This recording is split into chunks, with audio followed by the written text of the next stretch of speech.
It's time for us to talk about science, and today I want to talk to you about another animal group, but we're not going to talk about animal groups such as fish, birds, mammals, reptiles, amphibians. We're going to talk about animal groups when we sort them by either animals with backbones or animals without backbones. Now, yesterday we did a little bit of talking about animals with backbones, and we talked about our spine a little bit. Remember that? Today I'd like to read to you from my book about some animals that do not have backbones. Do you think you know which ones those might be? What are you predicting? You keep that idea in your head and let's see if you're right. All right, here we go. I'm going to scooch over here a little bit more because I don't think you can see this as well as I'd like you to. All right. One main group of animals has backbones. Another main group of animals does not have backbones. Most kinds of animals do not have bones. Did that surprise you? When I first started to think about that, it surprised me because when I look around at what I think of as animals that I see all over, I think, well, those have backbones. But sometimes I forget about the very, very small animals. I'm going to read on.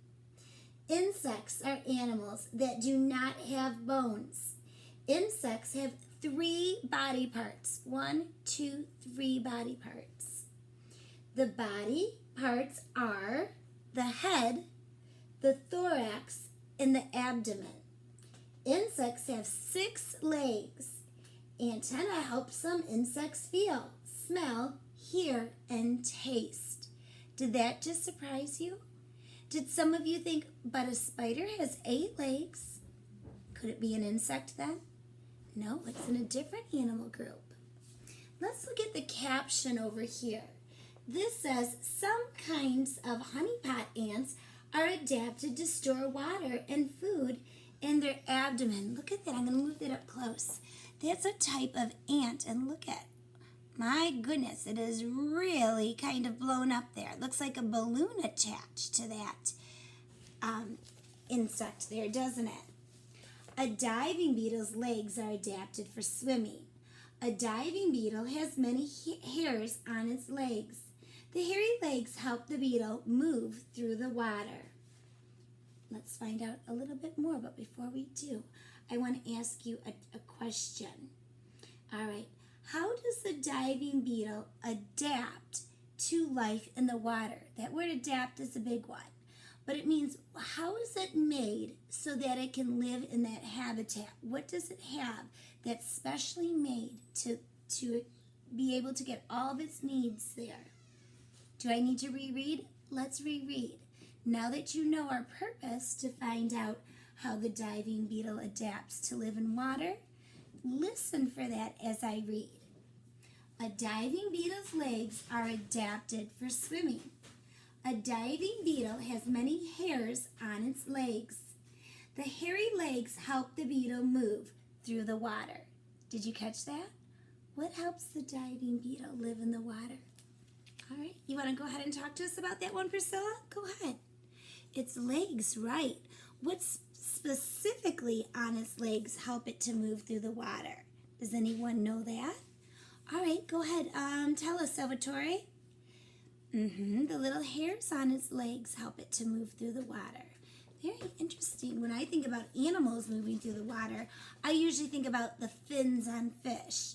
Sure is good that we're learning to read so that we can learn things we didn't already know. Now let's talk about some other animals without backbones. An octopus lives in the ocean. An octopus is an animal without a backbone. An octopus is adapted to find and catch food. An octopus has good eyesight. Its eyesight helps it find food. The suction cups on its arms help the octopus hold its food. Let me put this picture up close. Can you see those suction cups on the octopus arm? It says an octopus has, I bet you can guess it, how many arms? Very good, 8 arms. oct means 8, right? Remember our shape that has 8 sides and 8 points? Okay, yep, we could also say 8 vertex. Good. What shape is that? Go ahead and tell us, Claudia. Very good. It's an octagon. Spiders are animals without backbones. Spiders have 8 legs. Spiders are adapted to spin webs. The webs trap insects that spiders eat. So did you notice that about the way the animals are made? It has to do with them being able to get food, doesn't it? Because food is a need. That's where they get their energy from. We need food. Remember, we're consumers. We don't make our own food like plants do. So the special features or characteristics of each animal helps it to get food in the environment that it lives in, or the habitat where it lives. All right, now, can you remember how an octopus is adapted to find food? What does an octopus have on it that helps it find food? All right, Kaden, go ahead and tell us. Yeah, the suction cups. Gabe and I were doing some climbing the other day. Well, actually, Gabe, Tommy, and I. And one of the boys said, wouldn't it help if we had suction cups that we could climb using suction cups? Well, these suction cups can definitely help the octopus to grab onto its food so that it can eat and survive. All right, very good. Oh, here's it's got a math question. Do you think we can solve it? Let's try. A spider has 8 legs. How many legs will 2 spiders have in all? How are we going to figure that out? Oh, you already raised your hand. You already have an idea for me? Okay, what do you think? Logan, go ahead. Oh, okay, so you could count 8 legs and then 8 more? What would you be doing? Would you be adding or subtracting then? I know it's kind of a silly question, isn't it? Tyler, what would we be doing? We would be adding. Oh, and I thought you know what? My abacus is around the corner. I was going to grab for it, and there's nothing to grab for there. So let's go ahead, and I want you to go ahead and see if you can visualize that while I grab our abacus. Think about how many beads I'm going to move over and how many beads are going to stay in one spot. All right, here we go. All right, our abacus is back by us. All right, so how many am I going to move over first, Angie? 8, good. So if I move over 8 beads on my abacus, 2 are left. We remember that 8 and 2 are number partners for 10. Good. So that represents the legs for the first spider. Now what are we going to do for the second spider? Yeah, Logan told us, didn't he? We were going to move over 8 again. Good. All right, boys and girls, now this shows us how many legs are on both spiders. I really don't want to count by ones. Can anyone think of a way I could count that would make this easier? All right, go ahead, Mason, tell us. Yeah, we could count by 2s. We've been practicing that. Let's do it. 2, 4, 6, 8, 10, 12, 14, 16. So that tells us there are 16 legs on 2 spiders, and it also tells us that 8 plus 8 is equal to 16. What was that, Betty? You're right, we could call it a doubles fact. Yeah, because we're taking the same number and putting it together twice. Oh, Kaden, your sister told you about multiplication. That's a big thing, multiplication. We don't usually talk about that in kindergarten. Oh, but you do?